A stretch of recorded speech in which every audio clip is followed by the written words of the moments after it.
Hello. अच्छा, कल गिरफ्तार रीजन हमने कंप्लीट कर लिया था, ठीक है, क्लास के अंदर। और उसका आखिरी रिएक्शन था ईस्टर के साथ। अब जब गिरफ्तार रीजन ईस्टर के साथ रीड करता है तो बनाता है कीटोन। मगर एक ईस्टर है जो बनाता है कीटोन नहीं बनाता, अल्डेट बनाता है। वो है अल्काइल फॉर्मेट। अल्काइल, देखो एक अल्काइल फॉर्मेट होता है, फॉर्मिक एसिड से बनता है अल्काइल फॉर्मेट।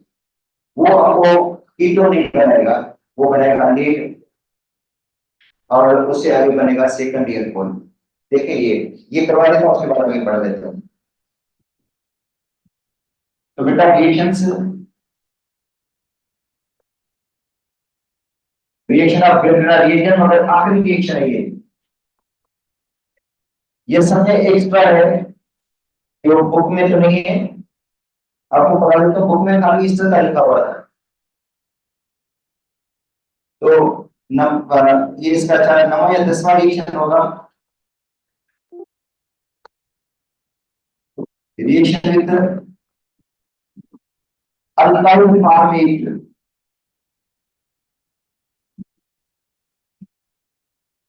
अल्काइल फॉर्मेट के साथ रिएक्शन, जैसे मिथाइल फॉर्मेट तो जो है मिथाइल मिथेनोएट या मिथाइल फॉर्मेट, इथाइल फॉर्मेट इस तरह।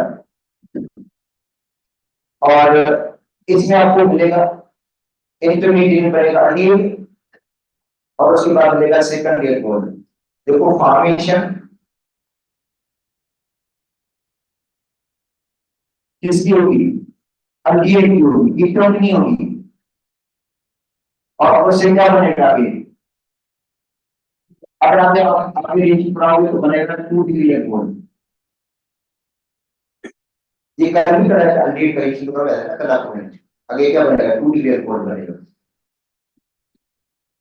तो आप देखो R M T x,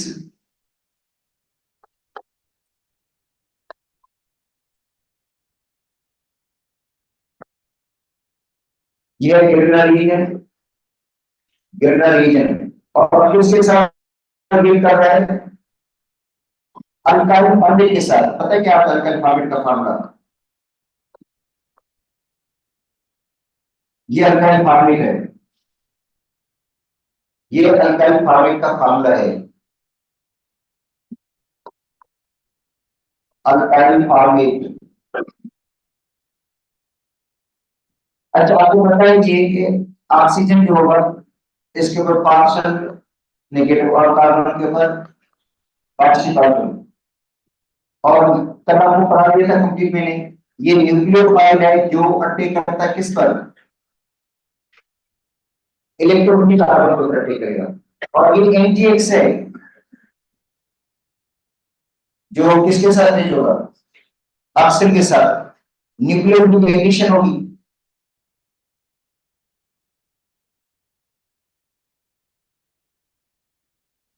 nucleophilic addition हो जाएगी, यहाँ पे न्यूक्लियोफाइल अटैच हो जाएगा, यहाँ पे इधर लग गया न्यूक्लियोफाइल और यहाँ पे लग गया एमजी एक्स, ठीक है। अच्छा आपको पता है कि ऑक्सीजन के पास लोन पेयर होते हैं, जो ऑक्सीजन है उसके पास क्या है, लोन पेयर है। अच्छा ये लोन पेयर ऑक्सीजन देगा किसको, तो यहाँ पे आएगा डबल बॉन्ड, यहाँ पे क्या आएगा, डबल बॉन्ड आएगा। तो यहाँ से OR क्या हो जाएगा, निकल जाएगा OR, यहाँ से दूर हो जाएगा, यहाँ पे डबल बॉन्ड आएगा तो OR निकल जाएगा यहाँ से। अच्छा अब क्या मॉडल बन रहा है, कौन सा मॉडल बनने जा रहा है, एक बनेगा RC, यहाँ पे क्या गया डबल बॉन्ड और H, तो आप बोले एडिड बना ना, क्या बन गया एडिड बना, अतः फॉर्मल अतः फॉर्मल। अच्छा बाकी NGS और OR में कहेंगे। अच्छा अच्छा, इससे आगे क्या बनेगा, इस सर्किट से आगे क्या बनेगा, सेकंड इलेक्ट्रोड। तो याद कर लो, ये जो अल्काइल फॉर्मेट है ना, ये इंटरमीडिएट में क्या बनाता है, अल्डेट। उसके बाद क्या बनेगा, इसके अलावा जितने भी एस्टर्स हैं वो बनाते हैं इंटरमीडिएट में कीटोन। क्या बनाते हैं, आगे क्या बनेगा, टर्शियरी बॉन्ड। आगे बात समझो। तो ये अल्काइल फॉर्मेट क्या बनाएगा, हाइड्रोजन क्या बनाएगा, सेकंड इलेक्ट्रोड। अल्केन बनाएगा आगे आगे सेकंड इलेक्ट्रोड, ये सेकंड इलेक्ट्रोड में तब्दील हो जाएगा। इसका रिएक्शन कल पढ़ा चुका हूं मैं आपको, ठीक है। अच्छा, फिर आपको मैं आटा रिएक्टिव भी पढ़ा दिया होगा, अल्केन कीटोन का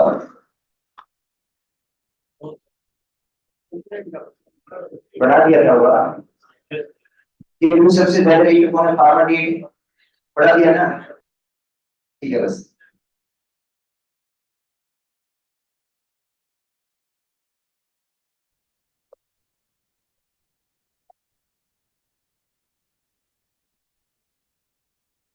ठीक है, the organic compounds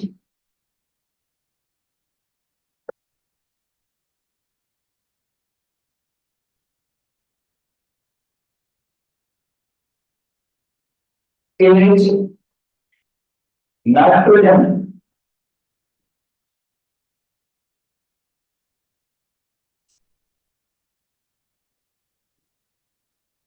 is bonded, organic compound in nitrogen is bonded with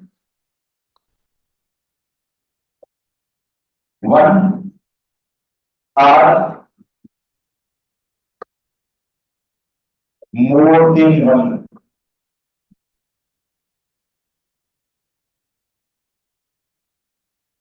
more than one alkyl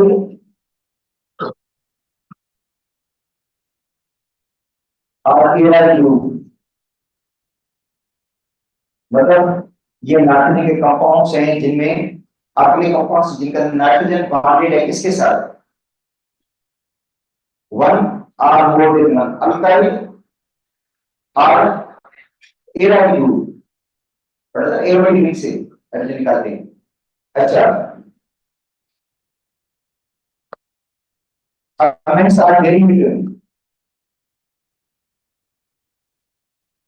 of ammonia,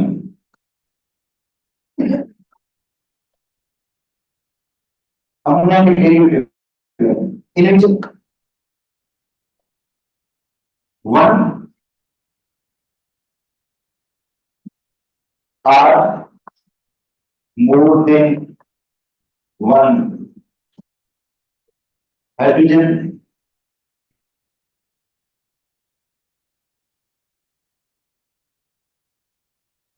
is replaced, एक या एक से ज्यादा हम क्या करेंगे, रिप्लेस करेंगे बाय अल्काइल ग्रुप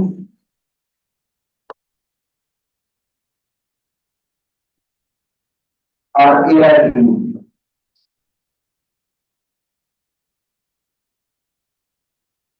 तो ये देखो अमोनिया है, इधर देखो ये अमोनिया है,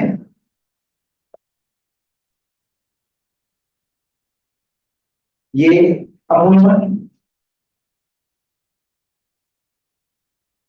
अमोनिया में से क्या करना है, एक या एक से ज्यादा एटम रिप्लेस करेंगे तो अमोनिया बन जाएंगे। अगर आप एक एटम रिप्लेस करके एक अल्काइल ग्रुप बना देते हैं तो बन जाएगा RNH2। भाई एक एटम निकाल दें और उसी जगह पे क्या लगा दें, एक आर लगा दें, अल्काइल ग्रुप लगा दें, तो ये क्या कहलाएगा, प्राइमरी अमाइन।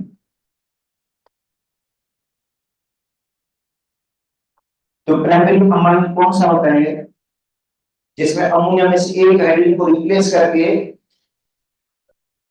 एक अल्काइल ग्रुप लगा दो या एराइल ग्रुप लगा दो, या अल्काइल ग्रुप लगा दो या क्या लगा दो, एराइल ग्रुप C6H5 NH2, ये एराइल ग्रुप है जिसको कहते हैं फिनाइल अमाइन। या इसको एनएबी भी पढ़ते हैं। तो ये क्या हो गया, फैमिली हमारी एक अल्काइल ग्रुप लगा हुआ है। अल्काइल ग्रुप मिथाइल भी हो सकता है, इथाइल भी हो सकता है, प्रोपाइल भी हो सकता है, टर्शी ब्यूटाइल भी हो सकता है। अल्काइल ग्रुप है ना लगाना, बस कोई भी अल्काइल ग्रुप लगा दें। अच्छा, अगर दो हाइड्रोजन को रिप्लेस करते हैं, दो हाइड्रोजन इनको क्या कर देते हैं और क्या कर देते हैं, दो अल्काइल ग्रुप, तो उसको कहेंगे सेकेंडरी अमाइन। देखो ये दो आर लगा दिए, तो ये क्या कहलाएगा,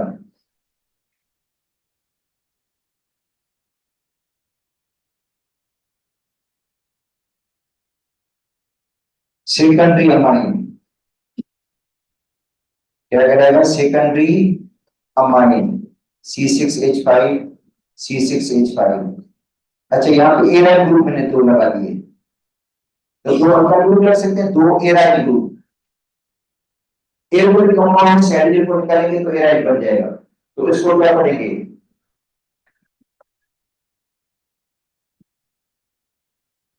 डाइफिनाइल अमाइन। दो फिनाइल ग्रुप लगे हुए हैं। अब टर्टरी, तीन हम तीन प्लेस हुए हैं और उनकी जगह पे तीन अल्काइल ग्रुप लग जाएंगे। देखो, एक अल्काइल ग्रुप, दूसरा अल्काइल ग्रुप, तीसरा अल्काइल ग्रुप।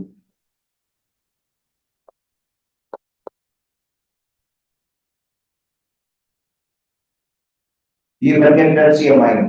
इसको आप ऐसे भी देख सकते हो, देखो C6H5, ये एराइल ग्रुप हो गया। ऊपर अल्काइल ग्रुप, यहाँ पे क्या लगा दिया हमने, ट्राई फिनाइल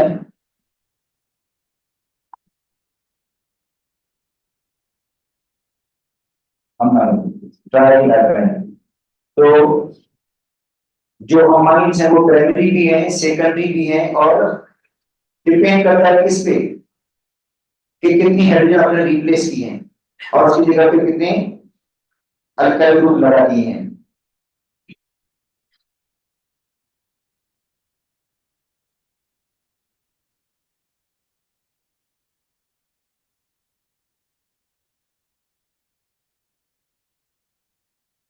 ये यहाँ पे मैं बता देता हूँ का स्ट्रक्चर,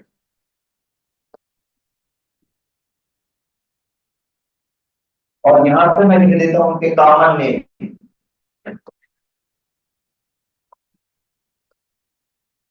और यहाँ पे मैं लिख देता हूँ आयोटिक नेम।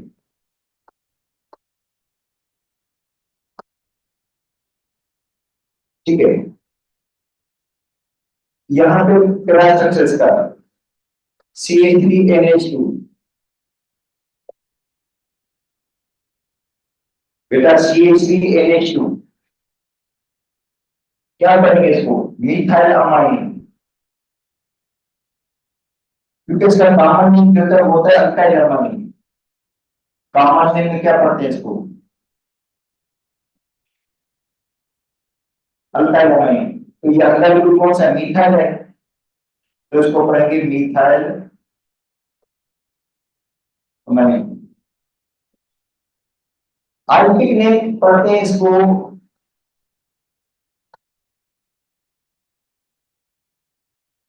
अल्केन अमाइन या अमाइनो अल्केन। अमाइनो देखो किस बात में करके देखो, मतलब या तो अल्केन अमाइन देखो, अल्केन अमाइन, या अमाइनो अल्केन, जैसे देखोगे सही हो जाएगा। ठीक है, तो इसको बनने में तो अमाइनो मीथेन देखो या मीथेन अमाइन देखो, तो भी मर्जी है आपकी।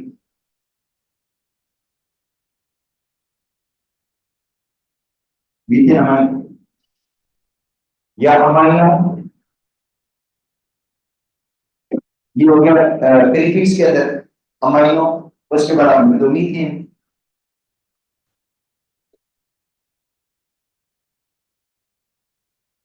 तो ये बढ़ती ही है, मैं यहाँ पे डिग्री लिख देता हूँ उसकी, बढ़ती ही है।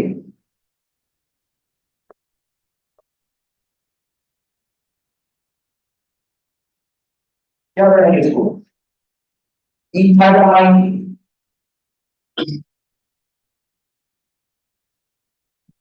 ये कॉमन नहीं है, ये कॉमन है इथाइलामाइन। आयोडीन में क्या हुआ, वो इसी तरह होगा, ऊपर का अल्केनामाइन, तो इसमें कितने कार्बन है, दो कार्बन, तो इसको करेंगे इथेन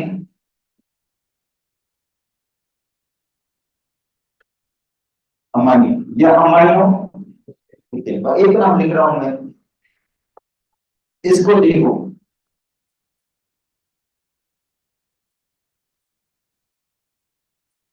अब ये बन गई है, ये क्या हुआ, बन गई है, टू डिग्री बन है, बन गई। क्यों, बात सुन लो, अमीन 1 डिग्री है क्योंकि एक हाइड्रोजन रिप्लेस हुई है, हाइड्रोजन कितनी रिप्लेस हुई है, एक या दो, एक रिप्लेस हुई, तो ये प्राइमरी होगा। अल्काइल ग्रुप सेकेंडरी है, मगर अमीन डिग्री किसकी दे रहे हो आप, अल्काइल ग्रुप की बोल रहे हो अमीन की बोल रहे हो, अमीन की डिग्री दे रहे हो, इसका मतलब है 1 डिग्री होगा, 2 डिग्री नहीं होगा। देखो बड़ी हाइड्रोजन इतनी रिप्लेस हुई है, तो 1 डिग्री होगा, दो हाइड्रोजन रिप्लेस होगी, 3 डिग्री हाइड्रोजन रिप्लेस होगी, तब डिग्री। तो ये 1 डिग्री है। अब गलती से कभी हो जाता है ना, तो इसको कहते हैं, इसका नाम है सेकेंडरी प्रोफाइल। तो ये अल्काइल ग्रुप का नाम है सेकेंडरी प्रोफाइल, सेकेंडरी प्रोफाइल अमीन, सेकेंडरी प्रोफाइल अमीन। मगर होगा क्या ये, अमीन 1 डिग्री है क्योंकि उसमें से एक हाइड्रोजन रिप्लेस हुई है, तो कंफ्यूज ये तो होती है। अच्छा, आई विल 1 2 3,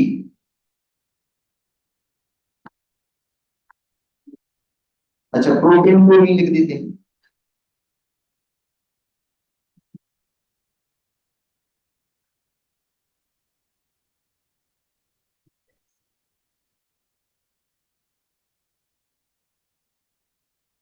प्रोटीन है।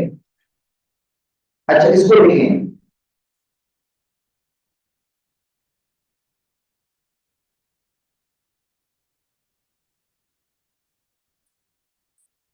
ये अमीन बटा 1 डिग्री 2 डिग्री 3 डिग्री 1 डिग्री, क्योंकि NH2 इतना है, एक हाइड्रोजन रिप्लेस हुई है, 1 डिग्री। अमीन 1 डिग्री है देखो, क्योंकि अमीन के लिए क्या बोला गया है कि हाइड्रोजन कितनी रिप्लेस की, कितनी रिप्लेस, हाइड्रोजन रिप्लेस एक हुई है। अच्छा अल्काइल का नाम टर्सरी ब्यूटाइल है, टर्सरी ब्यूटाइल अमीन। अच्छा मतलब ये होगा 1 डिग्री प्राइमरी होगा, ये प्राइमरी होगा, सभी प्राइमरी लिखे हैं मैंने, सब 1 डिग्री है। अब आइए हैं 1 2 3,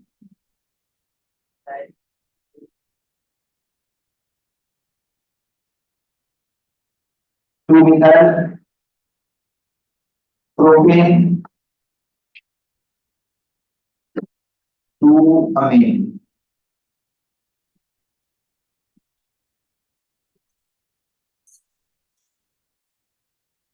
देखो ये रिंग है बेंजीन की, इसके ऊपर NH2 ग्रुप लगाया है, इसको कॉमनली एनिलीन भी पढ़ते हैं, एनिलीन या फिनाइल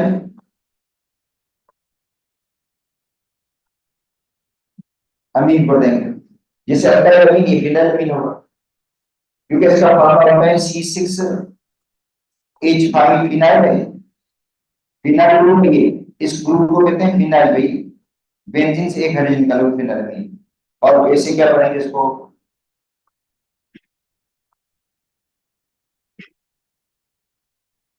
बेंजीन अमीन, बेंजीन अमीन पढ़ेंगे, या अमाइनो बेंजीन भी पढ़ सकते हो।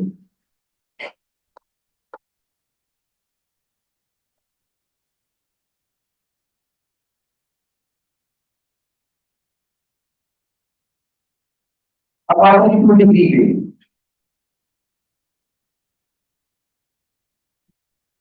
अब आते हैं 2 डिग्री वाले।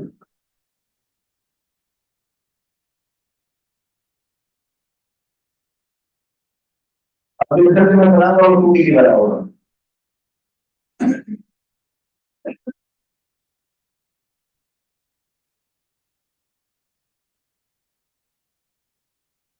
क्योंकि गामा नेम और आयोटिक नेम,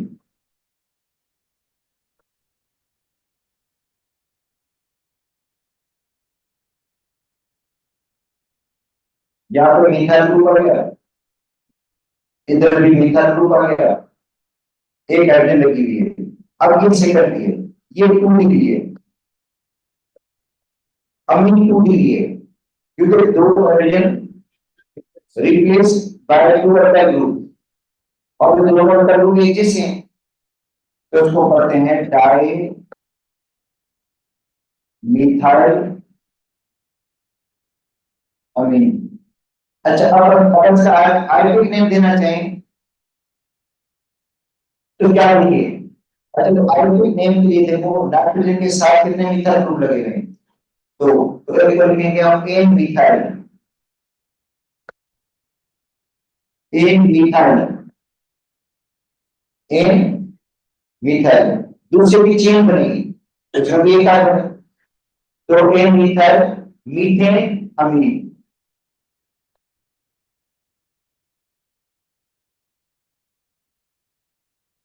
देखो एन मिथाइल का मतलब है एक मिथाइल हाइड्रोजन के साथ लगा हुआ, और दूसरे की आप चेन बनाओगे तो उसमें भी एक कार्बन, इसको पढ़ेंगे मीथेन अमाइन। क्या पढ़ेंगे?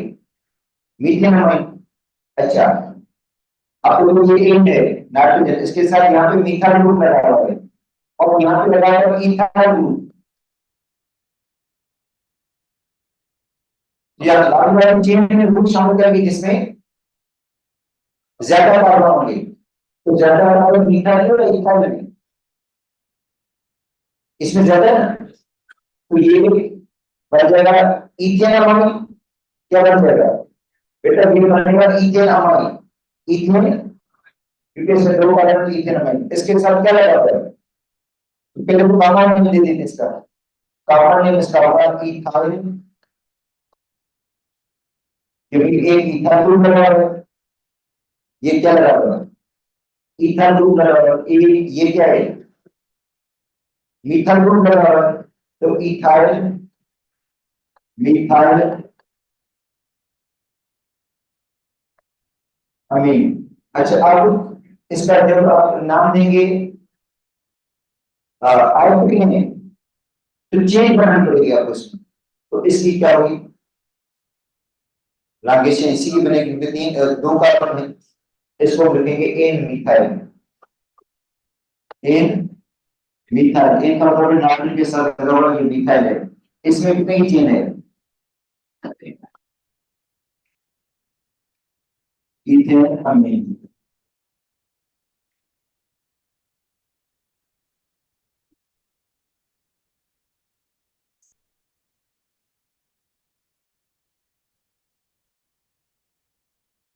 अब चेन को बढ़ा देते हैं,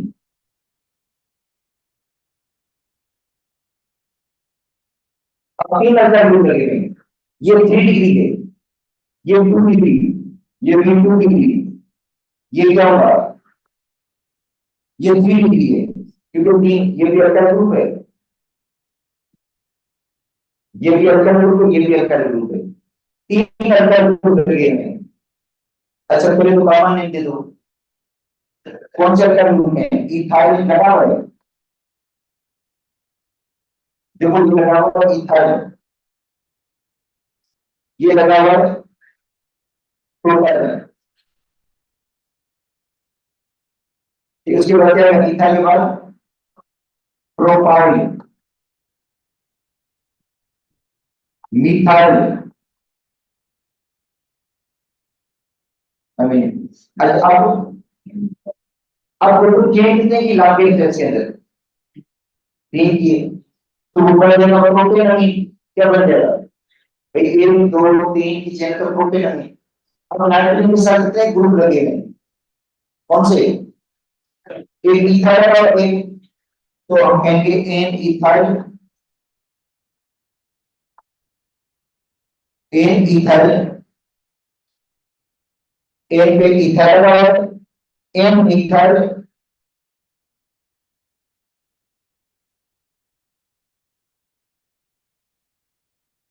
ठीक है, एन पर इथाइल है, एन पर क्या है, मिथाइल। कितने की चेन बनी है, देखो उसमें आगे से कितनी की बनेगी, तीन की, तो प्रोपेन मिल।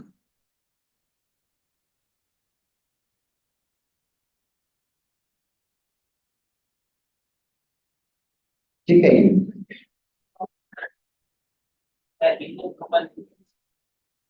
इथाइल अल्फाबेट के साथ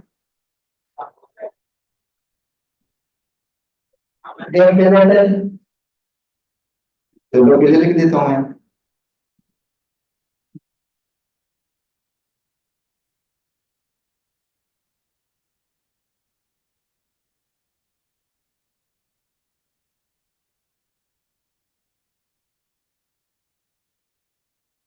तो इथाइल, मिथाइल, प्रोपाइल अमीन, तीन हो गए इनके कॉमन और आयुर्वेदिक नेम। ठीक है, अच्छा अब हम पढ़ते हैं इनकी फिजिकल प्रॉपर्टी।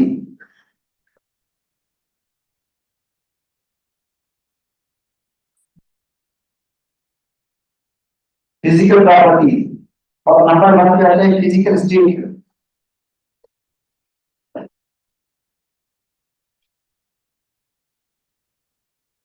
फिजिकल स्टेट, तो फिजिकल स्टेट में है कि लोअर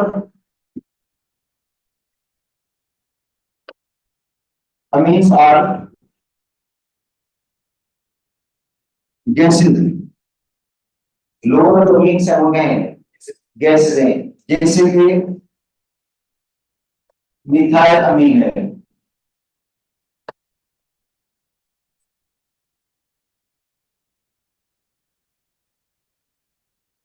तो आपको मिलेगा मिथाइल अमीन किसमें, गैस में।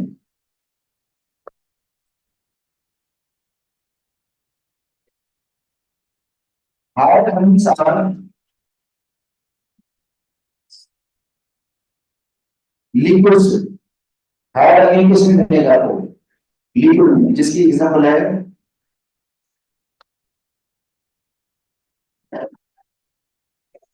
Ethyl Amin.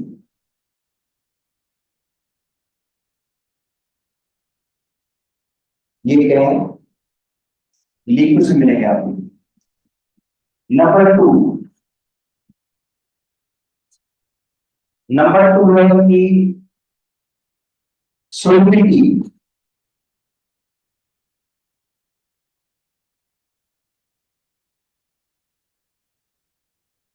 They are soluble in water, ये वाटर का सोल्यूबल है, because of hydrogen bonding,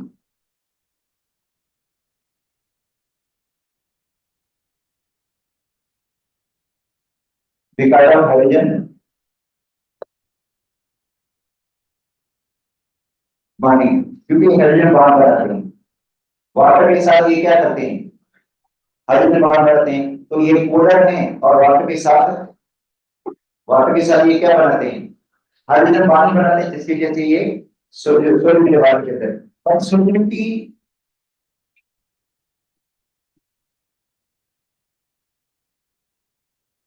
difference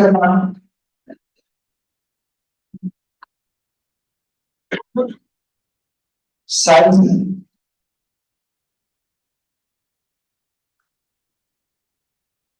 of alkyl group, size of alkyl group and number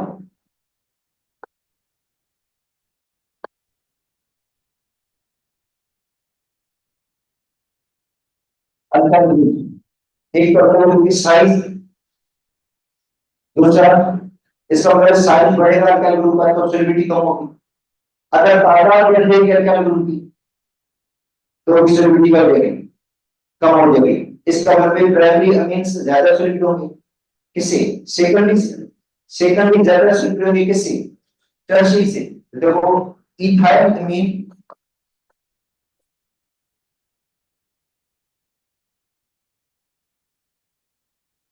is more soluble. Ether में क्या है? More soluble है. Then traveling या directly. Then directly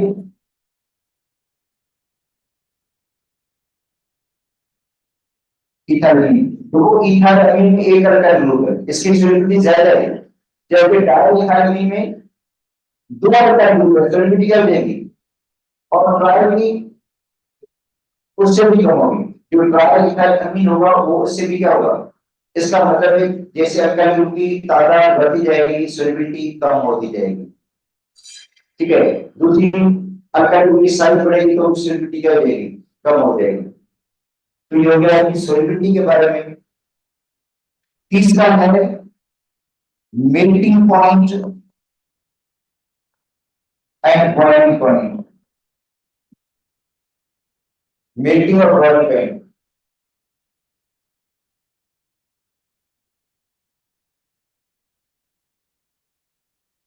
amines आप पूरा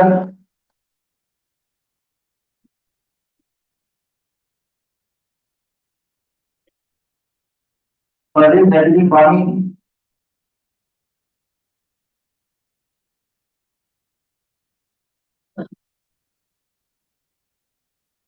So they were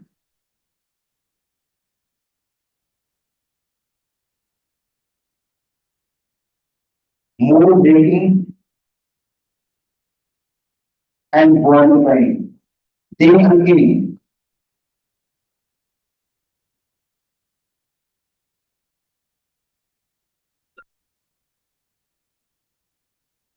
more dating high लिख देता हूं मैं. तो इसका मेकिंग फॉर्मेट क्या होता है? हाई होता है किससे? अल्केन से, which is non polar. Which is non polar. ये non polar है, इसमें हाइड्रोजन पानी नहीं होगी, इसलिए इसका मेकिंग फॉर्मेट क्या होगा? कम होगा. तो melting and boiling point increase by increasing size of alkyl group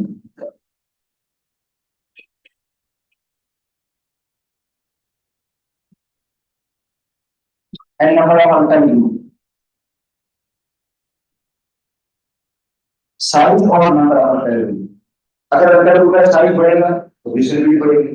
मतलब मीथा जो इथाइल अमीन है वो उसका मेकिंग फॉर्मूला क्या होगा? ज्यादा होगा. कितने मिथाइल अमीन थे. अच्छा, डाई इथाइल अमीन है उसका और ज्यादा हो जाएगा मेल्टिंग पॉइंट पे. देखो मेल्टिंग और बॉइलिंग पॉइंट किसका ज्यादा फुल करते हैं? डाई इथाइल अमीन, इसका क्या होगा? ज्यादा है. किसी इसमें दो प्रकार ग्रुप लगे हुए हैं, दो प्रकार ग्रुप लगे हुए हैं. किससे ज्यादा होगा? इथाइल अमीन से. इसका ज्यादा किससे होगा? मिथाइल अमीन से. तो इसका मतलब जितने अल्काइल ग्रुप के ज्यादा होंगे उतना मेल्टिंग पॉइंट भी क्या होगा? ज्यादा होगा. चौथा है कलर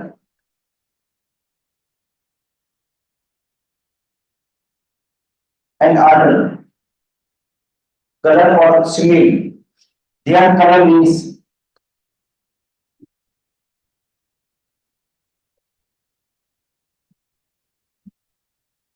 having unpleasant smell.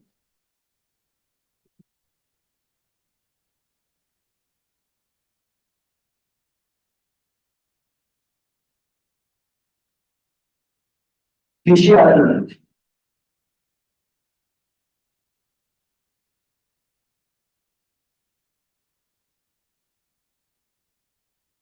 अगले से मगर अनप्रेजेंट सिमेल होती है, जैसे फिश के अंदर होती है, फिशी आर्डर होता है, डिकिंग फिश, सपोज ट्राई इथाइलोमाइन है, उसकी स्मेल इतनी तेज होती है, जैसे आप पता है फिश, उसकी जब डेथ हो जाती है, खराब हो जाती है, उसमें से एक जो स्मेल आती है तेज, इस तरह की इसमें स्मेल होती है, किसके अंदर, ट्राई ट्राई इथाइल अमीन के अंदर। तो इसका मतलब ये जो अमीन्स है इनकी अनप्लीजेंट स्मेल है, लाइक फिश आर्डर होता है। तो ये हो गया।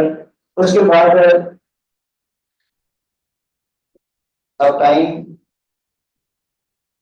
हो गया क्लास है, जैसे समय ये समय लगी हुई है, क्लास चल रहा है, ठीक है, कल पढ़ा दूंगा फिर आपको मिल जाएगा। बाकी इसकी जो फिजिकल सॉरी ये जो है स्ट्रक्चर कल पढ़ेंगे, और मेथड ऑफ प्रिपरेशन।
वोल्ट क्या है। देखिए हमने बेटा वर्क की या एनर्जी का जो पोटेंशियल डिफरेंस का फार्मूला हमने पढ़ा था, इससे वर्क का एक और यूनिट आ सकता है कि delta V is equal to work पर यूनिट चार्ज। यहाँ से हम कर सकते हैं work is equal to delta V into Q.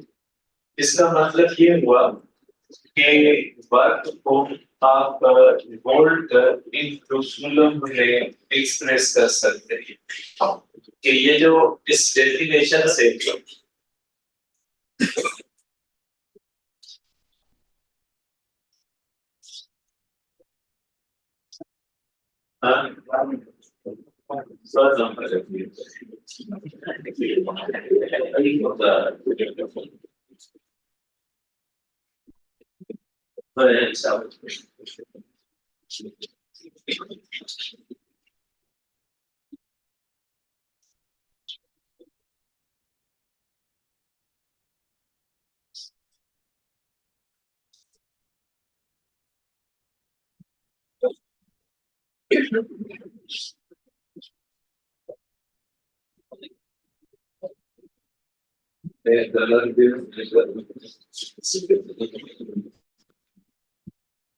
तो देखिए बेटा आप कह सकते हैं कि जो वर्क होता है उसको आप एक्सप्रेस कर सकते हैं वोल्ट एंड कूलम में।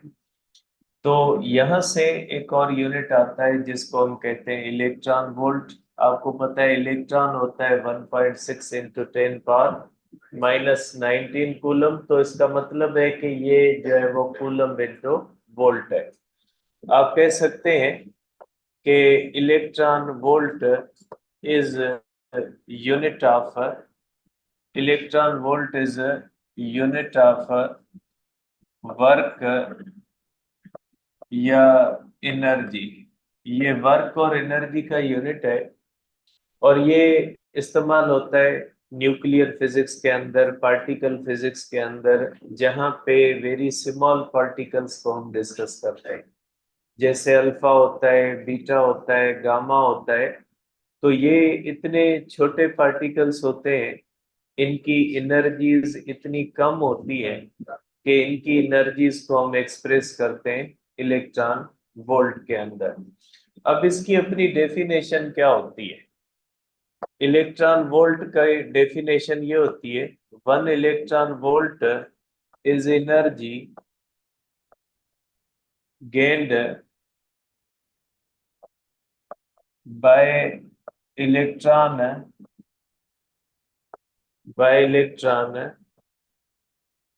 falling through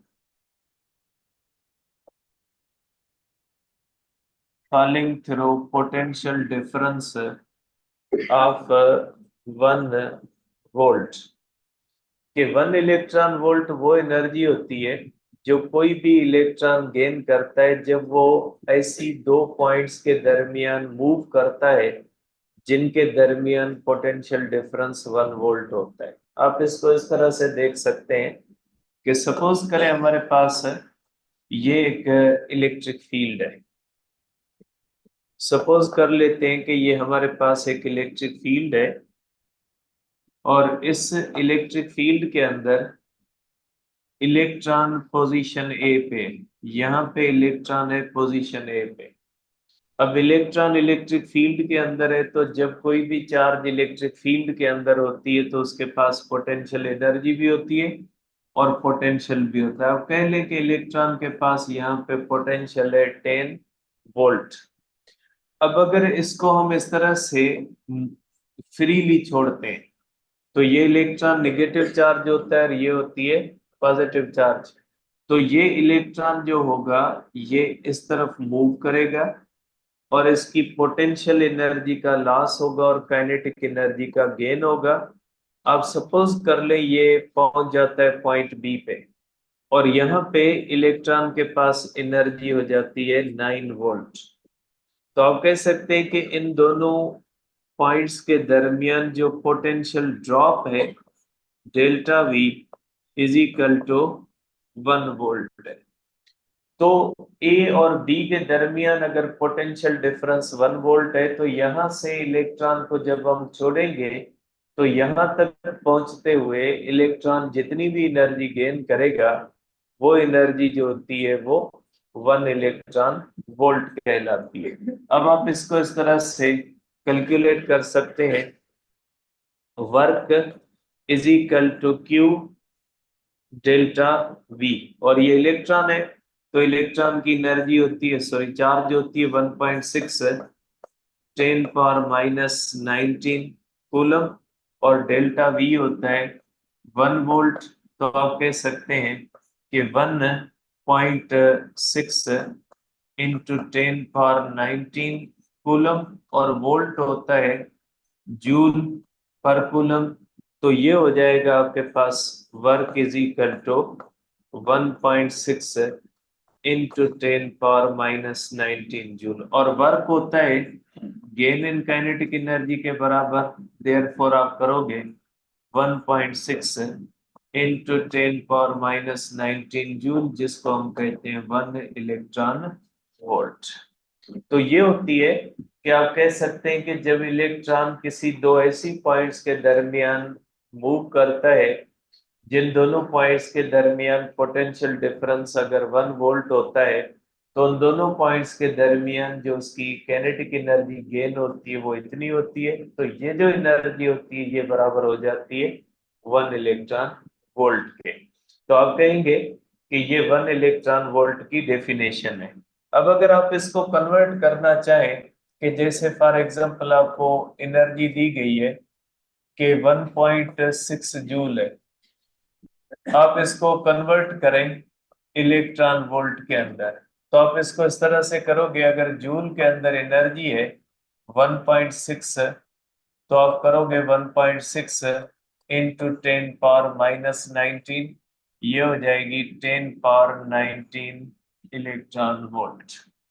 तो अगर आपके पास एनर्जी जूल के अंदर दी गई है, आपको उसको कन्वर्ट करना है इलेक्ट्रॉन वोल्ट के अंदर, तो यहाँ पे कन्वर्शन फैक्टर होता है, इसको हम कहते हैं कन्वर्शन फैक्टर। 1.6 इंटू 10⁻⁻19 से इसको डिवाइड करेंगे तो आपको जो जवाब मिलेगा वो इलेक्ट्रॉन वोल्ट के अंदर मिलेगा। लेकिन अगर आपके पास एनर्जी है इलेक्ट्रॉन वोल्ट के अंदर, तो आप उसको अगर जूल के अंदर कन्वर्ट करोगे तो आप करोगे 10 इंटू 1.6 इंटू 10⁻⁻19 जूल। तो ये हो जाएगा आपके पास 1.6 इंटू 10⁻⁻18 जूल। इस तरह से आप कर सकते हैं कि जो है वो आप इलेक्ट्रॉन वोल्ट को अगर जूल में कन्वर्ट करना है तो मल्टीप्लाई करेंगे 1.6 इंटू 10⁻⁻19 से, और अगर जूल को कन्वर्ट करना है अपने इलेक्ट्रॉन वोल्ट के अंदर तो आपने इसको डिवाइड करना है। ठीक है, अब हमारा नेक्स्ट जो है वो सेक्शन होगा। जैसे इस चैप्टर के आपको पता है 3 सेक्शन है। पहला जो था वो कूलम्स लॉ और पोटेंशियल था। दूसरा जो यहाँ पे हमने 2 सेक्शंस पढ़े, इलेक्ट्रिक फील्ड और कूलम्स लॉ और पोटेंशियल। अब तीसरा जो होता है वो होता है कैपेसिटर के बारे में, कि कैपेसिटर क्या होता है या कैपेसिटर किसको कहा जाता है। देखिए बेटा, कैपेसिटर की डेफिनेशन होती है, कैपेसिटर का मकसद होता है बेटा ऐसा डिवाइस which is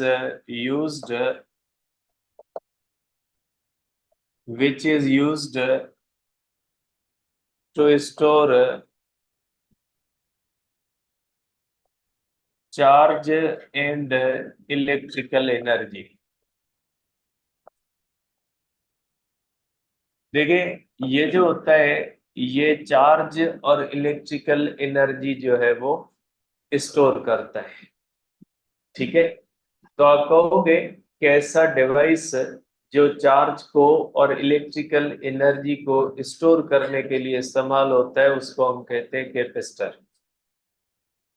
जिस तरह से मैंने आपको पहले भी एक बात कही थी कि जब किसी भी चीज को हम चार्ज करते हैं तो उसमें ये इम्पोर्टेंट नहीं होता कि आपने उस बॉडी को कितनी चार्ज दी है, उसमें ये इम्पोर्टेंट होता है कि उसकी चार्ज डेंसिटी कितनी है। तो जो कैपेसिटर होता है ना, उसके अंदर भी यही होता है कि जब कैपेसिटर को आप चार्ज स्टोर करते हो तो उसके अंदर ये इम्पोर्टेंट नहीं होता कि उसके ऊपर कितनी चार्ज स्टोर हुई है, ये इम्पोर्टेंट होता है कि उसके अंदर कितनी एनर्जी स्टोर हुई है। ठीक है, क्योंकि सेम चार्ज दो डिफरेंट कैपेसिटर्स पे डिफरेंट एनर्जी स्टोर्ड का सबब बनती है। जिस तरह से सेम चार्ज दो बॉडीज के ऊपर डिफरेंट चार्ज डेंसिटी जनरेट करती है, इसी तरह से सेम चार्ज दो डिफरेंट कैपेसिटर्स के ऊपर डिफरेंट एनर्जी स्टोर होने का सबब बनती है। कैसे होती है उसको आगे देखते हैं। तो ये माइंड में रखिएगा कि कैपेसिटर दो चीजें स्टोर करता है, चार्ज स्टोर करता है, इलेक्ट्रिकल एनर्जी स्टोर करता है। चार्ज कितनी स्टोर करता है ये इंपॉर्टेंट नहीं होता, वो कितनी एनर्जी स्टोर करता है वो इंपॉर्टेंट होता है। ठीक है, और कैपेसिटर की चार्ज स्टोर करने की सलाहियत नहीं होती, कैपेसिटर की एनर्जी स्टोर करने की सलाहियत होती है। तो आप इसको इस तरह से कहेंगे बेटा कि कैपेसिटर जो होता है वो चार्ज और इलेक्ट्रिकल एनर्जी को स्टोर करता है। अब चार्ज तो कोई इंसुलेटर भी स्टोर कर सकता है, कंडक्टर भी कर सकता है, क्योंकि चार्ज का मतलब होता है किसी भी बॉडी के ऊपर इलेक्ट्रॉन्स और प्रोटॉन्स का अनबैलेंस्ड होना। तो इलेक्ट्रॉन और प्रोटॉन को अनबैलेंस्ड आप इंसुलेटर के ऊपर भी कर सकते हैं और आप कंडक्टर के ऊपर भी कर सकते हैं। तो चार्ज जो स्टोर होती है वो इंसुलेटर के ऊपर भी हो सकती है और कंडक्टर के ऊपर भी हो सकती है, लेकिन जो कैपेसिटर बनता है वो हमेशा कंडक्टर का बनता है। कैपेसिटर के ऊपर न सिर्फ चार्ज स्टोर होती है बट चार्ज का फ्लो भी होता है, इसलिए आप इंसुलेटर से कैपेसिटर नहीं बना सकते। तो आप कहोगे कि charge can be stored on insulator as well as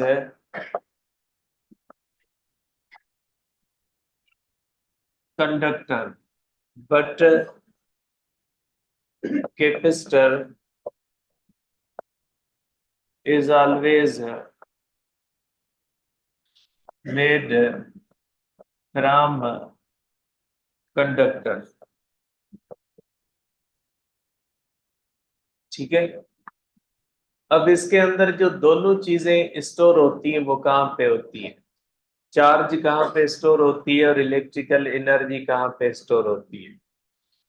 तो बेटा ये कैपेसिटर बनता है कंडक्टर का, और कंडक्टर के ऊपर चार्ज हमेशा सरफेस के ऊपर स्टोर होती है, जबकि इलेक्ट्रिकल एनर्जी दो जगहों पे स्टोर होती है। एक तो उस कंडक्टर के ऊपर जो चार्जेस स्टोर होती हैं उनके अंदर भी पोटेंशियल एनर्जी होती है, और दूसरा उस कंडक्टर के चार्ज होने की वजह से जो इलेक्ट्रिक फील्ड बनती है वहां पे भी एनर्जी स्टोर होती है, क्योंकि इलेक्ट्रिक फील्ड जो होती है वो किसी और चार्ज पे फोर्स लगा सकती है, और जो चीज फोर्स लगा सकती है वो वर्क कर सकती है। मतलब जिस चीज के अंदर फोर्स होती है उसमें वर्क करने की सलाहियत होती है, और जिसमें वर्क करने की सलाहियत होती है उसमें हम कहते हैं एनर्जी होती है। तो आप कहोगे कि charge is stored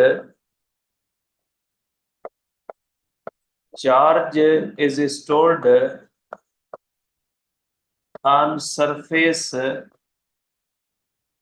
of capacitor। Charge is stored on surface of capacitor, whereas ठीक है electrical energy electrical energy is stored on surface and in surrounding in form of electric field. ठीक है, इलेक्ट्रिक फील्ड की सूरत में जो होती है वो स्टोर होती है जो है वो सराउंडिंग के अंदर। अब हम करते हैं कि देखें, हम ये समझते हैं कि कैपेसिटर में हमेशा दो प्लेट्स होती है, एक पॉजिटिव होती है एक नेगेटिव। ऐसा होना जरूरी नहीं है। कैपेसिटर कोई भी ऐसी चीज जो चार्ज हो सकती है वो कैपेसिटर है, लेकिन वो अगर कंडक्टर की बनी हुई है तो कोई सिंगल प्लेट कैपेसिटर भी हो सकता है। जरूरी नहीं है कि कैपेसिटर के अंदर दो ही प्लेट्स हो। दो प्लेट्स क्यों होती है उसका रीजन ये नहीं है कि कैपेसिटर दो प्लेट्स के सिवा नहीं बनेगा, उसका कोई और रीजन है। उसके रीजन को आगे डिस्कस करते हैं। तो कैपेसिटर सिंगल प्लेट का भी बन सकता है, कैपेसिटर दो प्लेट्स का भी बन सकता है, तीन का भी बन सकता है, चार का भी बन सकता है। आपके बुक में दोनों दिए हुए, पहले अकेली प्लेट का दिया गया है और बाद में दोनों प्लेट्स का दिया गया है। तो पहले मैं जो है वो अकेली प्लेट का कैपेसिटर जो है उसको डिस्कस करता हूं। आप कहोगे कैपेसिटर कंसिस्टिंग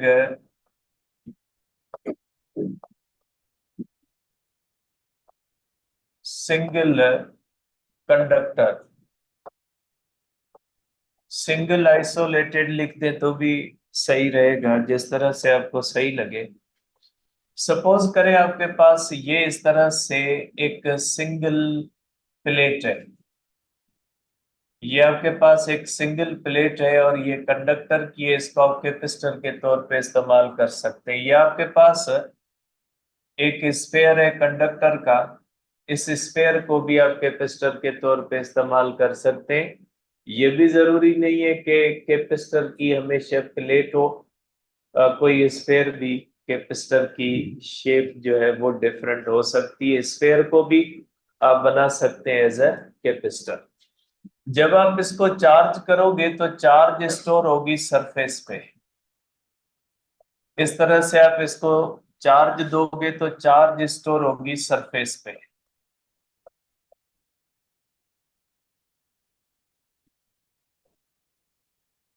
देखिए, ये जो होती है ये चार्ज भी सरफेस पे स्टोर होती है, ये भी चार्ज सरफेस पे स्टोर होती है। चाहते हो ये तले हुए ये बटन बंद थी हो तो खोले ये न करे मानो थे बोला सही दियो। हमारी मर्जी है ना।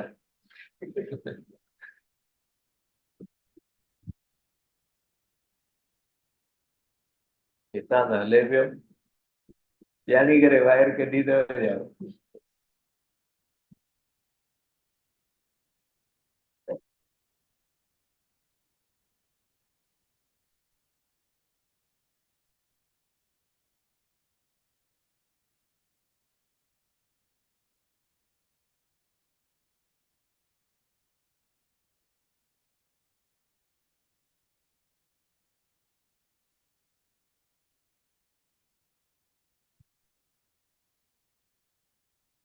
चलिए, देखिए बेटा, जब आप इसको चार्ज करते हो तो चार्ज कहाँ पे स्टोर होती है? सरफेस पे।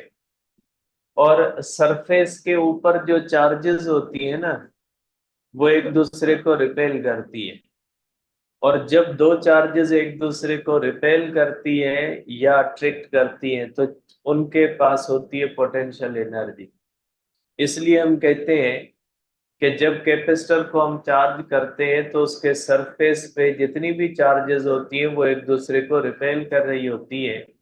इसलिए उन चार्जेस के पास होती है पोटेंशियल एनर्जी और पोटेंशियल। जबकि इन चार्जेस की वजह से ये इलेक्ट्रिक फील्ड बनती है। ये जो इलेक्ट्रिक फील्ड बनती है, इस इलेक्ट्रिक फील्ड के अंदर भी एनर्जी स्टोर होती है। तो एनर्जी दो जगहों पे स्टोर होती है, चार्ज एक जगह पे स्टोर होती है, चार्ज सरफेस पे ही स्टोर होती है। एनर्जी जो होती है वो इलेक्ट्रिक फील्ड की सूरत में भी स्टोर होती है और चार्जेस के पास भी होती है। ठीक है। अब मैंने आपको कहा था कि कैपेसिटर के अंदर ज्यादा इंपॉर्टेंट एनर्जी स्टोर्ड होता है, चार्ज स्टोर्ड नहीं होता। देखिए, अगर 1 कूलम चार्ज इस प्लेट को देते हैं या 1 कूलम चार्ज किसी बड़ी प्लेट को देंगे, तो बड़ी प्लेट की इलेक्ट्रिक फील्ड वीक बनेगी, जबकि छोटी प्लेट की इलेक्ट्रिक फील्ड स्ट्रांग बनेगी अगर दोनों प्लेट्स को 1 कूलम चार्ज दोगे। तो इसका मतलब है 1 कूलम चार्ज दो डिफरेंट प्लेट्स के ऊपर रखने से उन दोनों प्लेट्स के अंदर equal amount of charge store नहीं होगी। इसलिए कैपेसिटर के अंदर भी हम ये कहते हैं कि चार्ज स्टोर्ड मैटर नहीं करती। क्या मैटर करता है? कि एनर्जी स्टोर्ड मैटर करती। ठीक है, वही 1 कूलम चार्ज अगर आप छोटी प्लेट को दोगे तो उसके बाद स्ट्रॉन्ग फील्ड बनेगी, लेकिन अगर वही 1 कूलम चार्ज किसी बड़ी प्लेट को दोगे उसके बाद वीक फील्ड बनेगी। इसका मतलब है same amount of charge different energy stored का सबब बनती है। ठीक है। अब आ जाते हैं इसके फार्मूले के ऊपर। बेटा, ये हम अभी सिंगल प्लेट कैपेसिटर डिस्कस कर रहे हैं। देखिए, जब आप किसी भी कैपेसिटर को चार्ज देते हो तो हम पहला जो रिलेशन इस्तेमाल करते हैं वो ये होता है कि Q is directly proportional to V। इसका मतलब क्या होता है बेटा? इसका मतलब ये होता है कि जैसे जैसे आप इस कैपेसिटर को चार्ज करते जाओगे, इसकी इलेक्ट्रिक फील्ड स्ट्रांग होती जाएगी, और जितनी इलेक्ट्रिक फील्ड स्ट्रांग होती जाएगी उसके अंदर एनर्जी ज्यादा स्टोर होती जाएगी। कैपेसिटर के ऊपर आप जितनी चार्ज ज्यादा स्टोर करते जाओगे, उस कैपेसिटर की इलेक्ट्रिक फील्ड के अंदर उतना ज्यादा पोटेंशियल स्टोर होता जाएगा। बिल्कुल इसी तरह से जिस तरह से हुक्स लॉ कहता है कि जब आप किसी भी स्प्रिंग को स्ट्रेच करोगे तो जितना आप उसको ज्यादा स्ट्रेच करोगे उतनी उसके अंदर ज्यादा रिस्टोरिंग फोर्स पैदा होगी। ठीक है। इसी तरह से Q is directly proportional to V का मकसद है जितनी आप कैपेसिटर के ऊपर चार्ज बढ़ाते जाओगे उस कैपेसिटर के अंदर उतना ज्यादा पोटेंशियल स्टोर होता जाएगा। लेकिन जिस तरह से हुक्स लॉ के अंदर एक लिमिट है, हुक्स लॉ कहता है कि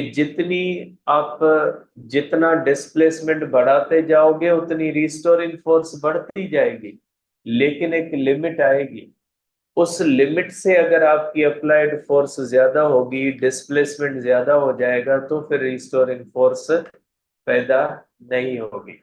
जैसे फ्रिक्शन के अंदर है, आपने पढ़ा है static friction is self adjusting force. कोई बॉडी रेस्ट में है, आप उसके ऊपर फोर्स लगाते हो, जितनी आप फोर्स बढ़ाते जाओगे उतनी फ्रिक्शन बढ़ती जाएगी, लेकिन एक लिमिट आएगी। और वो लिमिट किस पे डिपेंड करती है? वो लिमिट डिपेंड करती है नॉर्मल रिएक्शन पे। ठीक है। जिस बॉडी का नॉर्मल रिएक्शन ज्यादा है उसकी लिमिट ज्यादा होगी, जिसका नॉर्मल रिएक्शन कम है उसकी लिमिट कम होगी। तो अब जैसे जैसे रेस्ट वाली बॉडी के ऊपर फोर्स लगाते जाओगे फ्रिक्शन बढ़ती जाएगी, आखिरकार उसकी एक लिमिट आएगी। अगर आप उससे फोर्स बढ़ाओगे तो फ्रिक्शन बढ़ना बंद हो जाएगी और बॉडी मूव कर लेगी। तो इसी तरह से जब आप किसी भी कैपेसिटर के ऊपर चार्ज स्टोर करते हो, चार्ज देते जाओगे, पोटेंशियल बढ़ता जाएगा। बढ़ते बढ़ते पोटेंशियल की एक लिमिट आएगी। जब उतना पोटेंशियल स्टोर हो गया, उसके बाद अगर आप चार्ज दोगे तो वो कैपेसिटर उससे ज्यादा पोटेंशियल स्टोर नहीं कर सकता। और कोई कैपेसिटर कितना पोटेंशियल स्टोर कर सकता है उसको हम कहते हैं कैपेसिटेंस। जिसकी कैपेसिटेंस ज्यादा होती है वो ज्यादा स्टोर कर सकता है, और जिसकी कैपेसिटेंस कम होगी वो कम स्टोर कर सकता है। अब वो किस पे डिपेंड करती है, उसकी लिमिट, कि ये कितनी लिमिट तक स्टोर कर सकता है, वो मुख्तलिफ फैक्टर्स पे डिपेंड करती है। आप इसको कहोगे कि Q is equal to CV, where जो C होती है इज कॉल्ड कैपेसिटेंस। इसकी मुख्तलिफ डेफिनेशंस करते हैं, एबिलिटी या एफिशिएंसी टू स्टोर चार्ज वगैरह, कैपेसिटेंस की आपको डेफिनेशन पता है। और C जो होती है वो होती है Q अपान V के बराबर। कैपेसिटेंस Q अपान V के बराबर होती है। Capacitance does not depends upon Q and V। Capacitance Q और V पे डिपेंड नहीं करती। जैसे रेजिस्टेंस होती है ना, resistance is property of the material. Resistance material की प्रॉपर्टी होती है, वो करंट और पोटेंशियल पे डिपेंड नहीं करती। आप किसी भी रेजिस्टर से कितना करंट गुजारते हो, आप किसी रेजिस्टर को कितना पोटेंशियल देते हो, उस पे रेजिस्टेंस डिपेंड नहीं करती। इसी तरह से capacitance is property of the capacitor. ये इस बात पे डिपेंड नहीं करती कि आपने कैपेसिटर के ऊपर कितनी चार्ज स्टोर की है। ये एक फिक्स चीज होती है। अगर किसी कैपेसिटर की कैपेसिटेंस 1 फेराड है तो आप उसके ऊपर अगर 1 कूलम स्टोर करो, 2 कूलम स्टोर करो, 3 कूलम स्टोर करो, उसकी कैपेसिटेंस फिक्स होती है। ठीक है, capacitance does not depends upon Q and V। क्या आप ये समझो कि जैसे जैसे Q बढ़ती जाएगी कैपेसिटेंस नहीं, Q बढ़ती जाएगी कैपेसिटेंस नहीं बढ़ेगी, कैपेसिटेंस इज फिक्स है।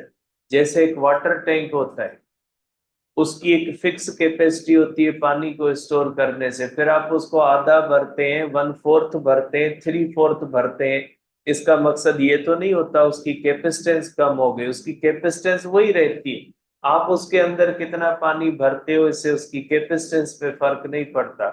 इसी तरह से कैपेसिटर की कैपेसिटेंस फिक्स होती है।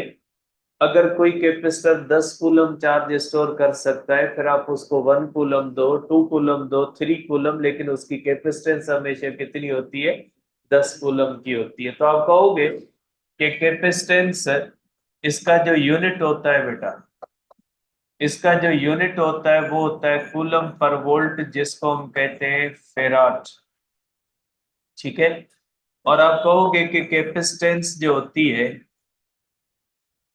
Capacitance depends upon, capacitance depends upon, एक डिपेंड करती है एरिया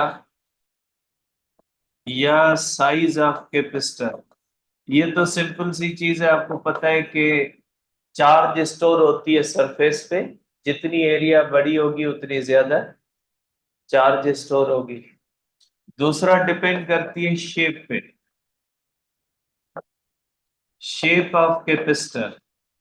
1 मीटर स्क्वायर एरिया है, 1 मीटर स्क्वायर एरिया है, डिफरेंट कैपेसिटेंस होगी, क्योंकि इसका शेप अलग है, उसका शेप कौन सा है? अलग है। शेप पे डिपेंड करती है। अगर 1 मीटर स्क्वायर है, 1 मीटर स्क्वायर इक्वल कैपेसिटेंस नहीं होगी, शेप चेंज है। और तीसरा डिपेंड करता है charge in the surrounding, charge in surrounding. किसी भी कैपेसिटर के सराउंडिंग में कोई चार्ज है क्या, तो ये चीज जो होती है ना, ये कैपेसिटेंस को अफेक्ट करती है। ठीक है, टाइम हो गया, कल डिस्कस करेंगे, यहीं से इसी पॉइंट को डिस्कस करेंगे कि सराउंडिंग वाली जो चार्ज होती है वो कैपेसिटेंस पे कैसे असरअंदाज होती है। ठीक है, तो यहां से इंशाल्लाह कल आगे जो है वो कंटिन्यू करते हैं कि सराउंडिंग की चार्ज जो होती है वो कैपेसिटेंस पे किस तरह से असरअंदाज होती है। ठीक है।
मॉर्निंग स्टूडेंट्स, आज हम एड्रिनल कार्टेक्स के हार्मोन को फर्दर हम डिस्कस करेंगे एड्रिनल कार्टेक्स के।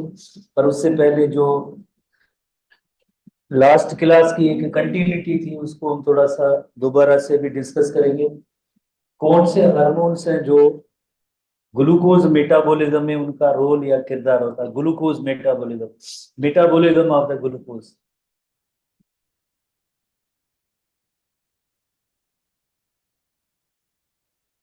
तो हम पढ़ चुके हैं थायरोक्सिन के रोल को। एसटीबी बुक में 110 पेज पे ये क्वेश्चन मौजूद है। 110 पेज पे आखिरी पैरा के अंदर आपको नजर आएगा कि थायरोक्सिन ग्लूकोज मेटाबॉलिज्म में उसका रोल या किरदार क्या है। थोड़ा सा एसटीबी बुक को ओपन करके देखना चाहिए कि क्या मौजूद है। हम तो फौरन ही ऐसे मैसेज करते हैं थायरोक्सिन का क्या रोल है, बुक नहीं पढ़ते हैं। Thyroxine increases the oxygen consumption and stimulates the synthesis of enzymes that break down the glucose and provide energy. Very clear लिखा हुआ है कि थायरोक्सिन का रोल क्या होता है ग्लूकोज मेटाबॉलिज्म में। What is the role of thyroxine. उसके बाद इंसुलिन और ग्लूकागोन को हम डिस्कस कर चुके हैं। Both are antagonistic in nature. Epinephrine का भी रोल हम पढ़ चुके हैं। जैसे लिवर के अंदर ग्लाइकोजन को ग्लूकोज में कन्वर्जन जैसे एक फाइट और फ्लाइट सिचुएशन में होती है, ये भी हम इस एपिनेफ्राइन एड्रेनलिन के रोल को पढ़ चुके हैं। मोरओवर जो है ग्लूकोकार्टिकॉइड या कार्टिसोल, इसका भी रोल हम पढ़ चुके हैं कि जो नॉन कार्बोहाइड्रेट सोर्सेज है जैसे प्रोटीन्स या अमाइनो एसिड्स हैं, इनको ग्लूकोज में कन्वर्ट करना ग्लूकोनियोजेनेसिस प्रोसेस का ग्लूकोनियोजेनेसिस। तो ये लिस्ट जो आपने ध्यान में रखनी है कि कौन से जो हार्मोन्स होते हैं जो ग्लूकोज मेटाबॉलिज्म में जिनका रोल या किरदार होता है। ग्लूकोज मेटाबॉलिज्म में इन हार्मोन्स का रोल या किरदार होगा तो आप नोट करेंगे। पुराने बुक वगैरह उनके अंदर ये टर्म ऐसी जो चीजें नहीं थी, अब अलग एक हेडिंग जो है उसके अंदर ये इनको दिया गया है, तो आप जरूर इनको नोट करेंगे। तो ऐसा क्यों है कि इतने ज्यादा हार्मोन और प्रोसेस है कि मेटाबॉलिज्म ऑफ ग्लूकोज को रेगुलेट करना। नेक्स्ट जो पैरा के अंदर ये सारा जो मौजूद है कि हमारे जितने भी बॉडी सेल्स होते हैं वो सब बॉडी सेल्स जितने भी होते हैं वो प्रोटीन्स को भी एनर्जी प्रोड्यूस करने के लिए यूटिलाइज करते हैं, कार्बोहाइड्रेट्स को भी यूज करते हैं, कार्बोहाइड्रेट्स को भी एनर्जी के बनाने के लिए यूज करते हैं, और कार्बोहाइड्रेट्स के अलावा फैट्स को भी यूज करते हैं बॉडी सेल्स जितने। पर एक ब्रेन सेल्स जो होते हैं, brain cells only and only जो है ग्लूकोज को यूज करते हैं। ये एक नेक्स्ट पैरा के अंदर ये पॉइंट मौजूद है जो आपने नोट करनी है।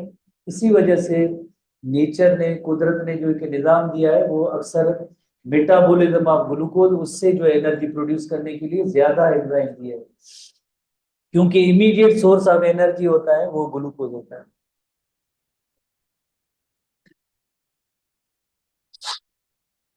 The immediate source of energy is glucose, हम पढ़ चुके हैं। तो नेक्स्ट ये जो मौजूद है पॉइंट के majority of the body cells carbohydrates, fats और प्रोटीन्स को यूटिलाइज करते हैं, majority of the body cells. पर ब्रेन सेल्स ऐसे हैं जो ओनली एंड ओनली जो है ग्लूकोज को यूज करते हैं फॉर देयर एनर्जी। बस की पॉइंट, मेन पॉइंट इसके अंदर है यही है। हालांकि पैरा जो है बहुत ही बड़ी है और स्टूडेंट जब सारी पैरा पढ़ते हैं ना, आधी एक पैरा पढ़ते हैं समझ में आती है, जब नेक्स्ट पैरा पढ़ते हैं तो पिछली पैरा जो भूल जाते हैं, ये एक इशू होता है। तो हमने कोशिश की है तो जरा इसको जो है सिंपल करके, ताकि आपको थोड़ी सी चीजें वाज़ेह, क्लियर, अलग अलग करके आप समझें तो आसानी हो जाएगी। ठीक है ना। तो वेरी सिंपल है कि majority of the body cells carbohydrate, fats and protein पे एनर्जी के लिए डिपेंड करते हैं, पर brain cells only and only glucose को यूज करते हैं। तो स्पेशली हम जो डायबिटीज के हवाले से सीख रहे थे, डायबिटीज के हवाले से कि भाई डायबिटीज के अंदर जो है ब्लड ग्लूकोज लेवल ज्यादा होती है, कभी कभार ब्लड ग्लूकोज लेवल ड्रॉप भी होती है, फॉल होती है। तो जाहिर है जब ब्लड ग्लूकोज लेवल कम हो जाए तो ब्रेन सेल्स को एनर्जी नहीं मिलती, और ब्रेन सेल्स कहाँ से अपनी एनर्जी लेते हैं, ओनली एंड ओनली ग्लूकोज से। रिजल्ट क्या होती है तो जाहिर है ब्रेन सेल्स रैपिडली स्टार्व का मतलब है इनको जो फूड या न्यूट्रिएंट नहीं मिलेंगे। जब ब्रेन सेल को फूड और न्यूट्रिएंट नहीं मिलेंगे तो रिजल्ट क्या होगा, रिजल्ट होगी अनकॉन्शियसनेस, जिसे आमतौर पे लेमेंस लैंग्वेज में कहते हैं चक्कर आ गए, बेहोश हो गए, गिर गए, unconsciousness and leading to the death, death का भी सबब हो सकता है। अगर ब्रेन सेल्स को ग्लूकोज ना मिले तो अनकॉन्शियसनेस और डेथ का भी सबब हो सकता है। इसी रीजन की वजह से जैसे देखें नेचर ने कितने हार्मोन रखे हैं जो ग्लूकोज मेटाबॉलिज्म में इन्वॉल्व है, जो इतने ज्यादा हार्मोन जो ग्लूकोज मेटाबॉलिज्म में इन्वॉल्व है, थायरोक्सिन से लेकर insulin, glucagon, epinephrine, glucocorticoid, because glucose metabolism में इन्वॉल्व है। होपफुली आपने इसको सीख लिया होगा कि ये कि वाई ऐसा क्यों है कि ग्लूकोज मेटाबॉलिज्म में इतने ज्यादा हार्मोन इन्वॉल्व है। अब नेक्स्ट हार्मोन भी आते हैं, एड्रिनल कार्टेक्स का हार्मोन है, that is अल्डोस्टेरोन, again it is steroid in nature. हमने वेरी सिंपल तरीके से एड्रिनल कार्टेक्स के हार्मोन्स को सीखा है कि एड्रिनल कार्टेक्स के जो हार्मोन होते हैं वो जो स्टीरॉयड इन नेचर है। इससे पहले कौन सा है हमने पढ़ा था हार्मोन? हाँ, कार्टिसोल भी पढ़ा था, कार्टिसोल। कार्टिसोल जो स्टीरॉयड इन सही जेठानु के सर जवान माण्हू है तो सुभाणे डॉक्टर थींदो, हाय घोड़ा मरीज आयो, छा मरीज आयो रक्त वहे पियो। बाबा हाणे नौजवान आयो हाणे इहो अवांजो कम ई इहो आहे, स्क्रीन 24 कलाक स्क्रीन अवांजे अॻियां हूंदी आहे, सुम्हण महिल बि स्क्रीन अॻियां हूंदी आहे, ॿार ही स्क्रीन अवांजो नसीअ जी फथाई कंप्यूटर, लैपटॉप, मोबाइल अवांजे थो। अॼुकल्ह जो ॿार बि पैदा थिए थो अञा थोरो ऊअं वांग करणु मस्तु शुरू करे थो, उनखे बि मोबाइल जी ज़रूरत हूंदी आहे, उनखां सवाइ मोबाइल जेको आहे उहो बाटी थो। खाधो खाए तो वो भी मोबाइल ते अॻियां ई मोबाइल हले पियो, उहो खाधो पियो। दौर अवांजो मोबाइल टेक्नोलॉजी दौर नौजवाननि जो है। अब हली स्क्रीन हली ना, हाँ anyway अल्डोस्टेरोन is steroid in nature, steroid in nature अल्डोस्टेरोन। अल्डोस्टेरोन का एक ही काम जैसे मेन नोट करेंगे, जैसे एक चैप्टर है जो हमारे पीएमसी के सिलेबस में तो नहीं है, किडनीज पे इसका जो इफेक्ट होता है, किडनीज पे जो ये इनकी टारगेट सेल्स होते हैं, और reabsorption of the sodium ions, sodium को रीअब्जॉर्ब करना ये इनका काम होता है। जस्ट एक ही काम, अल्डोस्टेरोन हार्मोन का काम होता है सोडियम की रीअब्जॉर्प्शन करना। किधर है इसका टारगेट, क्या है, किडनी। अल्टीमेटली क्या होगा, अल्टीमेटली सोडियम की रीअब्जॉर्प्शन से ये होगा रिटेंशन ऑफ वाटर होगी, या मोर जो वाटर जो बॉडी के अंदर रहेगा। दूसरे लफ्जों में हम कहेंगे डिहाइड्रेशन की कंडीशन को खत्म करने में भी एक इंपॉर्टेंट रोल होता है। डिहाइड्रेशन की कंडीशन को खत्म करने में भी इस सोडियम का इंपॉर्टेंट रोल होता है। जो सोडियम की रीअब्जॉर्प्शन कौन करवाता है, एक हार्मोन है, दैट इज कॉल्ड अल्डोस्टेरोन हार्मोन। तो ये भी एक कार्टिकॉइड हार्मोन है, पर ये मिनरलो कार्टिकॉइड है। मिनरलो लफ्ज मिनरल से दिया गया क्योंकि कौन सा mineral, regulate the mineral balance, mineral that is the sodium, mineral balance that is the sodium. तो मेन इसका फंक्शन जैसे है कि जैसे अभी हमने नोट किया कि किडनीज में सोडियम की रीअब्जॉर्प्शन है, ये है प्राइमरी फंक्शन। ये होगा तो आगे क्या होगा, आगे क्या होगा, आगे रिटेंशन ऑफ वाटर होगी या कंजर्वेशन ऑफ वाटर होगी।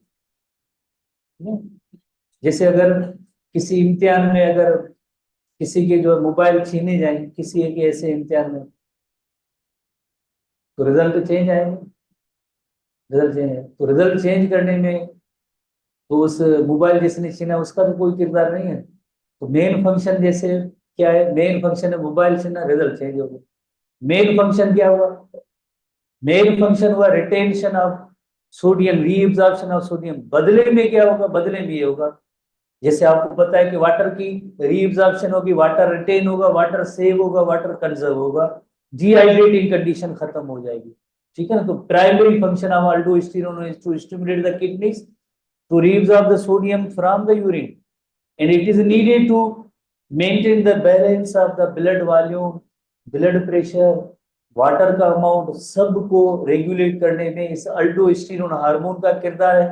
और उस एक सिस्टम का नेम होता है रेनिन एंजियोटेंसिन सिस्टम, RAS, या उसे RAAS भी कहते हैं, रेनिन एंजियोटेंसिन अल्डोस्टेरोन सिस्टम भी कहते हैं।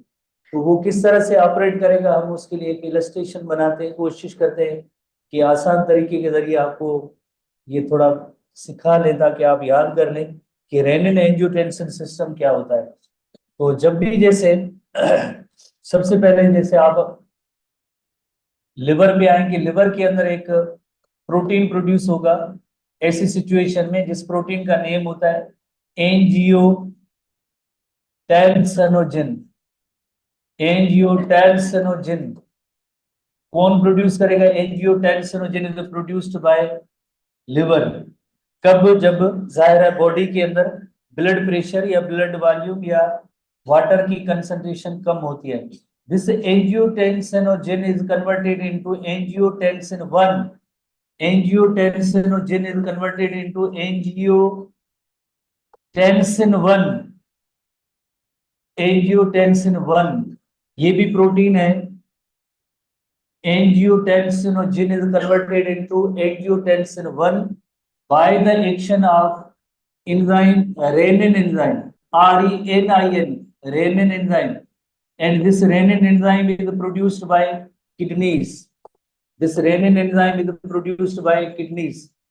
किडनीज एक एंजाइम प्रोड्यूस करेंगे जिसका नेम होगा रेनिन, जिसका काम होगा एंजियोटेंसिनोजिन को एंजियोटेंसिन 1 में कन्वर्ट करना। उसके बाद अगेन लंग्स के अंदर एक और एंजाइम होगा जिसका नेम होगा एंजियोटेंसिन कन्वर्टिंग एंजाइम, जो इसको एंजियोटेंसिन 1 को एंजियोटेंसिन 2 में कन्वर्ट करेगा। एंजियोटेंसिन 2, एंजियोटेंसिन 2, एंजियोटेंसिन 2 कौन कन्वर्ट करेगा? एंजाइम करेंगे जिसका नेम है angiotensin converting enzyme. Angiotensin converting enzyme है ये enzyme angiotensin converting enzyme it is produced by lungs. तो यानी ये अमल जो होता है वो लंग्स के अंदर होगा।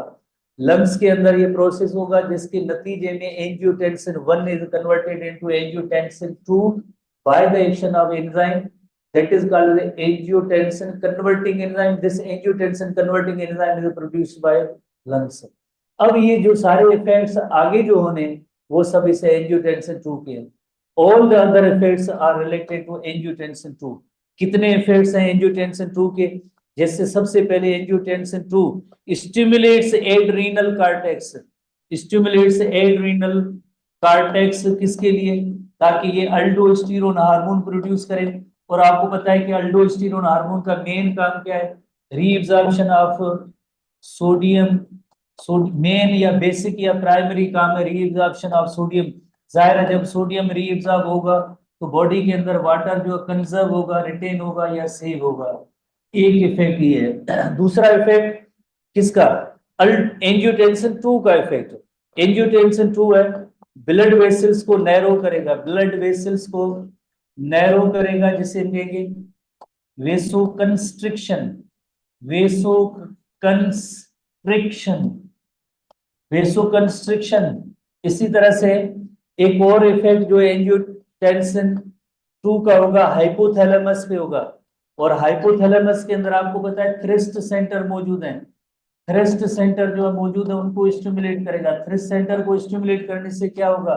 हम जो वाटर की ड्रिंकिंग का अमल करते हैं, वाटर की ड्रिंकिंग का अमल करते हैं, मोर ओवर हाइपोथैलेमस स्टिमुलेट करेगा एडीएच हार्मोन को। एडीएच हार्मोन की स्टिमुलेट की वजह से more retention conservation of the water होती है। तो इस तरह से ब्लड प्रेशर और ब्लड वॉल्यूम जो है, ब्लड प्रेशर और ब्लड वॉल्यूम उसके अंदर इंक्रीज होगी। ब्लड प्रेशर या ब्लड वॉल्यूम के अंदर इस तरह से इंक्रीज होगी। 3 ऐसे तरीके होते हैं जिनके जरिए ब्लड प्रेशर और ब्लड वॉल्यूम के अंदर इंक्रीज होगी। और ये पूरा सिस्टम जो होता है उसे हम कहते हैं renin angiotensin system. Renin angiotensin system, renin angiotensin system, renin angiotensin system.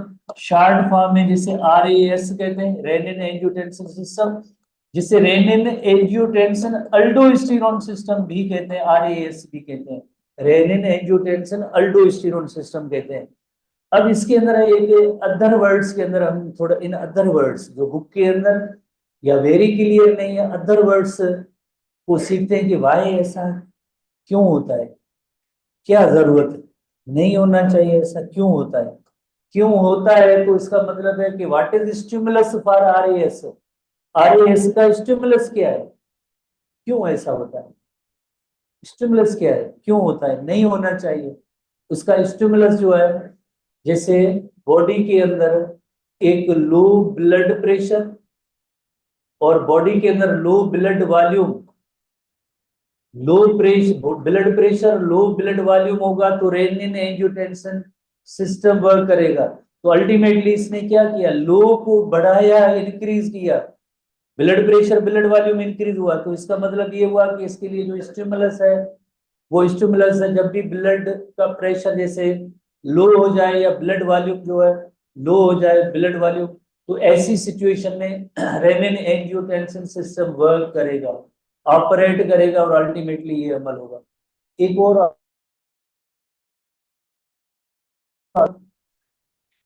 एक और जो है स्टिमुलस है,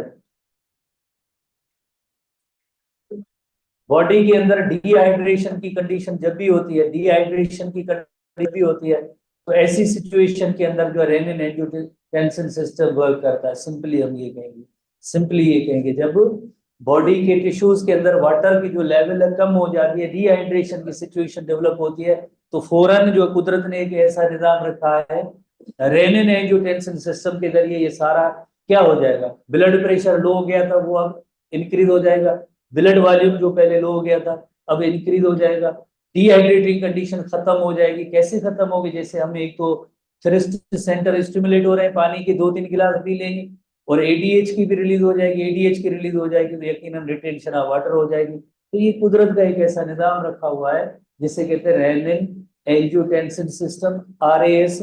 तो इसमें सीरीज ऑफ इवेंट्स है, जरा इनको आप नोट करेंगे। अक्सर उसमें एक कंफ्यूजन होती है वर्ड्स में, जैसे एंजियोटेंसिन और जिन, एंजियोटेंसिन 1, एंजियोटेंसिन 2, जादू आखिर में सब इसे एंजियोटेंसिन 2 का है। जादू जो आखिर में ये तीनों काम जो एंजियोटेंसिन 2 कराता है, ठीक है ना। पहले तो वो, ठीक है ना, लफ्ज कौन है, ठीक है ना। और वही सेम चीजें हमारे एसटीबी बुक में मेंशन है, बट पैरा की सूरत में, आसान तरीके के जरिए नहीं है, पैरा में है।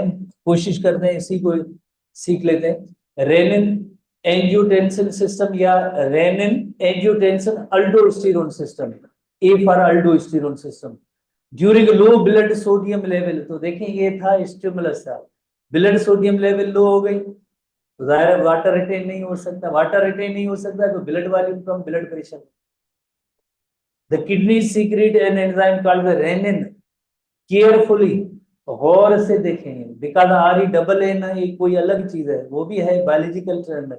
आर ई एन जो है, R E N single N जो है, ये किडनी का एंजाइम है which converts a plasma protein, protein जिसका नेम है angiotensinogen is converted into angiotensin 1। The letter is converted into angiotensin 2। Latter का मतलब खत नहीं कि ये angiotensin 1 is converted into angiotensin 2, angiotensin 1 is converted into angiotensin 2 in the lungs. किसकी मदद से, एक एंजाइम है जिसका नेम है angiotensin converting enzyme produced by lungs.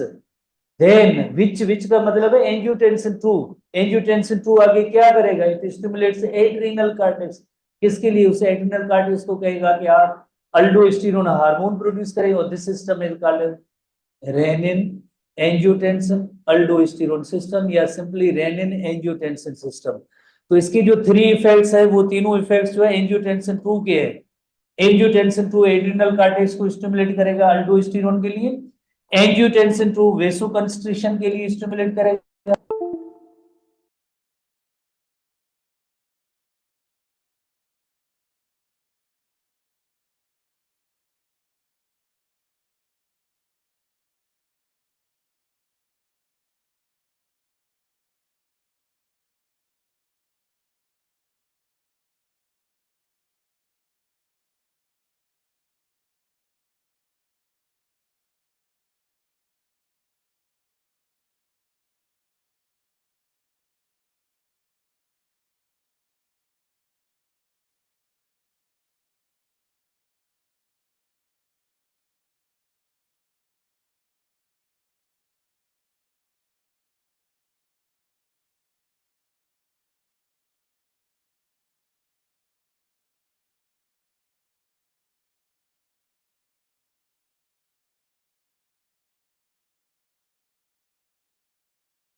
तो जे टेक्निकल को मसलो हुजे असांजे ॿ टे नंबर पिया आहिनि तव्हां उन्हनि खे कॉल कंदा कयो हाणे असीं पढ़ाइण जे दौरान बि असांखे कॉल कंदा त असीं बि डिस्टर्ब थींदासीं असांजे नौजवान शागिर्द अलाए किथां किथां जा उहे बि डिस्टर्ब थींदा ऑनलाइन वेठा आहिनि उहे बि डिस्टर्ब थींदा कोई अहिड़ा टेक्निकल इश्यूज़ हूंदा न असांजी टीम वेठी आहे उनखे कॉल करो हू असांखे ॿुधाईंदा या पाण ई करेक्ट करे ॾींदा कि फोन अहिड़े मसइलनि लाइ अटेंड करणी असांजी वसी ॻाल्हि ई कोन हूंदी असां नथा अटेंड करे सघूं थोरो सम्झो अभी बजाए असांखे फोन करण के टेक्निकल टीम खे फोन कंदा रहो त आवाज़ कोन थो अचे ही मसइलो आहे स्क्रीन ब्लर आहे ही आहे फलाणो आहे वो समझाएंगे वो सब इतने वेठा आहिनि वॾा एक्सपर्ट जादूगर आहिनि कहिड़ो जादू करे वेठा आहिनि हवा अलाए किथे वेठा आहिनि दादू में वेठा आहिनि असांजी उमरपुर जे जादू दादू ताईं वञे पियो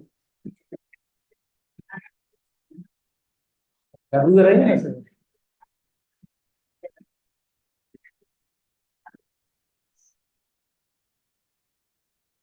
चलिए नेक्स्ट हार्मोन पे हम आते हैं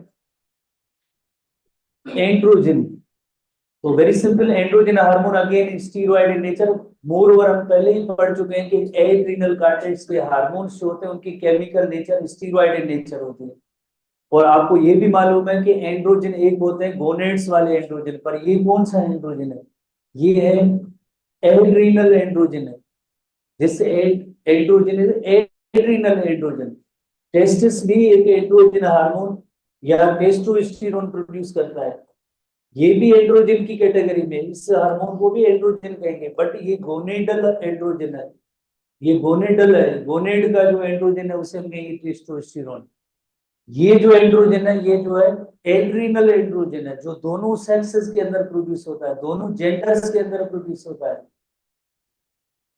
और ये मेल जेंडर के अंदर बहुत ही ज्यादा कंसंट्रेशन में पैदा होता है ज़हन में रखें कि एड्रिनल एंड्रोजन जो होता है वो दोनों जेंडर्स के अंदर इक्वली प्रोड्यूस होने का अमल स्टार्ट से होता है जब एक खास एज 10 to 11 इयर्स की एज होती है जिसका नेम है एडोलेसेंस इस एज के अंदर दोनों सेक्सेस के अंदर both sexes male as well as female bodies के अंदर ये हार्मोन प्रोड्यूस होता है male as well as female bodies के अंदर 10 to 11 ईयर की जब एज होगी तब ये जो है एड्रिनल एंड्रोजन प्रोड्यूस होता है दोनों सेक्सेस के अंदर a group of corticosteroid mainly it is called as adrenal androgen book में ऐसा नहीं है but it is adrenal androgen है कोई गोनेडल एंड्रोजन नहीं है adrenal androgen similar to testosterone this hormone is similar to testosterone का मतलब है इसके इफेक्ट्स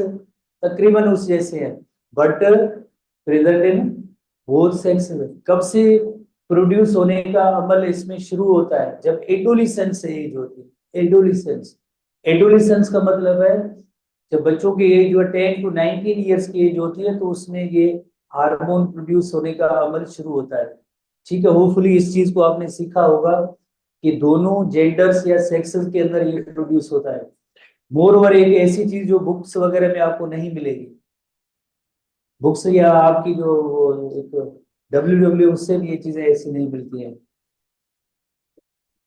ये हार्मोन गोनेड्स के जो हार्मोन है उनसे पहले रिलीज होता है गोनेड्स में टेस्टोस्टेरोन हार्मोन प्रोड्यूस होता है जो सेकेंडरी सेक्सुअल कैरेक्टरिस्टिक को मेंटेन कराता है फीमेल गोनेड्स है वो ईस्ट्रोजन हार्मोन प्रोड्यूस करते हैं वो भी सेकेंडरी सेक्सुअल कैरेक्टरिस्टिक को मेंटेन कराते हैं पर उनसे पहले ये एड्रिनल एंड्रोजन प्रोड्यूस होता है क्या निशानियां होंगी जब एड्रिनल एंड्रोजन प्रोड्यूस हो रहा होता है तो बॉडी के सर्टेन पार्ट्स पे हेयर्स के निकलने का अमल शुरू हो जाता है मेल्स में एज वेल एज फीमेल्स के अंदर जैसे आर्मपिट्स के अंदर जो मेल होगा तो मोस्ट चीजें बियर्ड जो अपीयर होंगी प्यूबिक हेयर्स जो अपीयर हो जाते हैं तो ये एक निशानियां होती है कि एड्रिनल एंड्रोजन जो है दोनों सेक्सेस के अंदर जो है काम कर रहा है दोनों से और वो गोनेडल जो हार्मोन्स होते हैं जो मेल फीमेल हार्मोन उनसे पहले ये रिलीज होते हैं तो during adolescence 10 to 19 year level of androgen increase in both male and females promote secondary sex characteristic in human male होता है तो उसके अंदर ज्यादा जैसे सेकेंडरी सेक्स कैरेक्टरिस्टिक नजर आ जाते हैं, जैसे दाढ़ी भी नजर आ जाती है, मूछें भी नजर आ जाते हैं, आर्मपिट्स पे हेयर है, प्यूबिक हेयर, इस तरह से जो है ये चीजें जो होती है वो मेल्स के अंदर प्रोमिनेंटली नजर आ जाती है। फीमेल्स के अंदर भी जैसे सर्टेन एरिया में तो हेयर्स डेवलप होते हैं, पर कभी कभार एक ऐसी सिचुएशन जो फीमेल्स के अंदर अगर ये ज्यादा हार्मोन प्रोड्यूस हुआ, कौन सा एड्रिनल एंड्रोजन अगर ज्यादा प्रोड्यूस हुआ तो उनकी दाढ़ी और मूछें जो है उनकी थोड़ी थोड़ी सी निकल के आएंगी, दाढ़ी वाले बाल जो है ये भी आएंगे, मूछें जो है ये भी निकल के आएंगी, उनका वॉइस आवाज जो होगा वो थोड़ा सा भारी होगा जैसे मर्दों का आवाज, उनकी जो मसल्स की जो ऐसी जो ऑर्गेनाइजेशन होगी, वरना जो फीमेल की इतनी ज्यादा मस्कुलेचर नहीं होता कंपेरेटिव टू मेल, तो वो भारी भरकम जिस्म होगा, और उनकी जो है थोड़ी सी ब्रेवरी करेज भी जैसे मर्दों जैसी हो जाती है। तो because of excess level of androgen, कौन सा androgen, adrenal androgen in female, certain females में होता है, सबके अंदर नहीं, तो अगर वो ज्यादा लेवल होगी तो ये निशानी जाहिर होती है, अदरवाइज जैसे नॉर्मल लेवल के अंदर ये जैसे बॉडी हेयर्स सर्टेन एरियाज के अंदर जो निकलते हैं because of in adrenal androgen की वजह से होती है। एक सिचुएशन है, कंडीशन है, बुक में तो नहीं बट जैसे फॉर एग्जाम्पल ये नॉर्मल फीमेल है, नॉर्मल फीमेल है तो उसकी जो है ये बियर्ड के हेयर्स, जैसे ये बियर्ड के हेयर्स अपीयर हो जाएंगे, या जो नॉर्मल फीमेल के कंपेरेटिवली जो है मूछें जो उसमें जरा थोड़ी सी ज्यादा आ जाएगी because of excessive adrenal androgen की वजह से, जिसके अंदर एक ही कंडीशन होती है उसके, उसे कहते हैं हिर्सुटिज्म कहते हैं। हिर्सुटिज्म में excess hairs mostly around mouth and chin जो है उस कंडीशन, जस्ट इतनी कंडीशन को कहिए हिर्सुटिज्म। दूसरी एक कंडीशन होती है विरिलाइजेशन या मेस्कुलिनाइजेशन, बिकॉज जो पुराना एसटीबी बुक था जिन्होंने पढ़ा है बैठे हैं स्टूडेंट, तो उसे कहते हैं मेस्कुलिनाइजेशन कहते हैं। मेस्कुलिनाइजेशन जो है फीमेल्स के अंदर hairs, baldness, acne, deepening of the voice, increased musculature, इसे कहते हैं विरिलाइजेशन और मेस्कुलिनाइजेशन। ये भी इफेक्ट होता है over production of adrenal androgen in females. ठीक है, ये अब इस वक्त नए बुक के अंदर ऐसे टर्म्स नहीं है, बट ये ऐसे होता है कि अगर एक्सेसिव प्रोडक्शन होगी तो ये सिचुएशन ऐसे डेवलप हो सकती है। अब हम नेक्स्ट एंडोक्राइन ग्लैंड पे आते हैं। Next endocrine gland that is the gonads.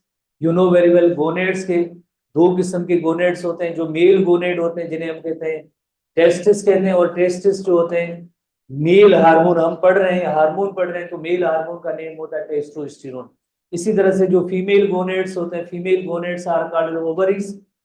बहुत ही सिंपल सा टर्म है, आप तो एक्सपर्ट हैं। तो फीमेल गोनेड्स जिन्हें ओवरीज कहते हैं, और ओवरीज में से दो हार्मोन प्रोड्यूस होते हैं, ईस्ट्रोजन और प्रोजेस्टेरोन हार्मोन। तो हमारे बुक के अंदर लिखा हुआ है कि 3 मेजर कैटेगरीज, आप कहेंगे 3 तो ना, तो टेस्टिस में 3 हार्मोन है और ना जैसे ओवरीज 3 हार्मोन प्रोड्यूस करते हैं। 3 हार्मोन कहाँ से है? 3 हार्मोन का मतलब नंबर 1, नंबर 2, नंबर 3। तो दोनों गोनेड्स की बात हो रही है, और गोनेड्स के जो हार्मोन्स होते हैं again very simple, steroid in nature होते हैं। गोनेड्स के जो हार्मोन्स होते हैं वो स्टीरॉयड इन नेचर होते हैं, स्टीरॉयड इन नेचर है। आई थिंक हमने जो तकरीबन हर एंडोक्राइन ग्लैंड की जो केमिकल नेचर है पढ़ ली है, आपको याद भी अब हो गई होगी। तो 3 हार्मोन्स हैं, पर जैसे एक पॉइंट पुराने बुक में नहीं, इस वक्त आप नोट करेंगे, फाउंड इन बोथ सेक्सेस। आप कहेंगे कि मेल के अंदर तो टेस्टोस्टेरोन हार्मोन प्रोड्यूस होता है, ये ईस्ट्रोजन या ये थोड़ी होगी। फीमेल के अंदर प्रोजेस्टेरोन और ईस्ट्रोजन प्रोड्यूस होता है, फीमेल के अंदर ईस्ट्रोजन थोड़ी होगा।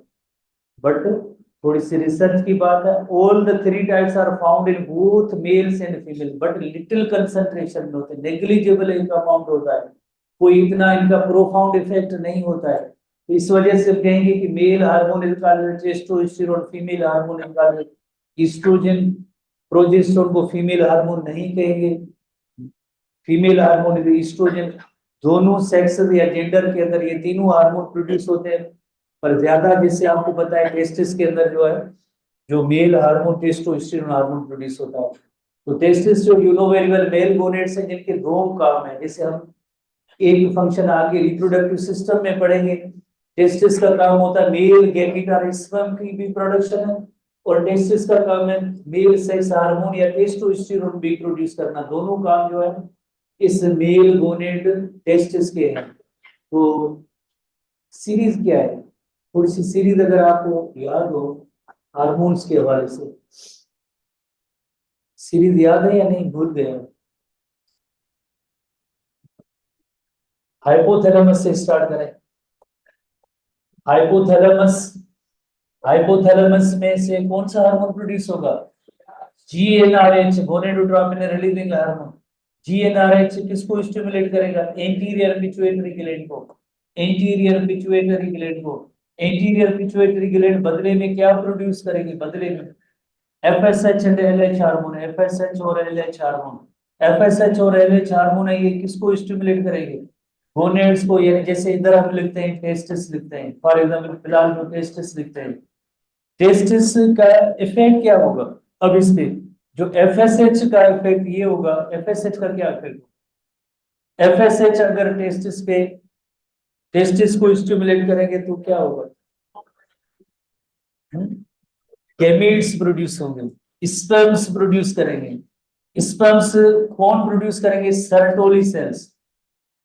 सर्टोली सेल्स आगे हम पढ़ेंगे, सर्टोली सेल्स के इफेक्ट के नतीजे में स्पर्म्स प्रोड्यूस होंगे। इसी तरह से एलएच का इफेक्ट, टेस्टिस पे एलएच का इफेक्ट क्या होगा? लेडिक सेल्स होते हैं, एक इंटरस्टिशियल सेल्स होते हैं लेडिक सेल्स। लेडिक सेल्स जो है क्या प्रोड्यूस करेंगे? टेस्टोस्टेरोन हार्मोन प्रोड्यूस करेंगे। तो आगे जो दो पैरा मौजूद है उसके अंदर यही पॉइंट्स है, जस्ट एक इलस्ट्रेशन के जरिए आप इसको याद कर सकते हैं, नोट कर सकते हैं। हाइपोथैलेमस से जीएनआरएच, एंटीरियर पिट्यूटरी ग्लैंड में से एफएसएच और एलएच प्रोड्यूस होगा। एफएसएच और एलएच जो है मेल गोनेडाल टेस्टिस पे इफेक्ट होगा। टेस्टिस के जो है सर्टोली सेल्स को स्टिमुलेट करेंगे for the sperm production. Testis की लेडिक सेल्स जो इंटरस्टिशियल सेल्स है, लेडिक सेल्स जो इंटरस्टिशियल सेल्स है, इंटरस्टिशियल एक जनरल टर्म है, कोई सेल अलग नहीं है, इंटरस्टिशियल सेल्स है। इंटरस्टिशियल सेल्स हैं जो स्पेसेस के दरमियान होते हैं। Leydig cells they produce testosterone. बस इतना ही काम है छोटा सा, इसी इलस्ट्रेशन से आप याद कर सकते हैं। बाकी एक बार आप थोड़ा बुक की रीडिंग कर लेंगे तो समझ में आ जाएगा। कल हम जो है ओवर इससे स्टार्ट करेंगे।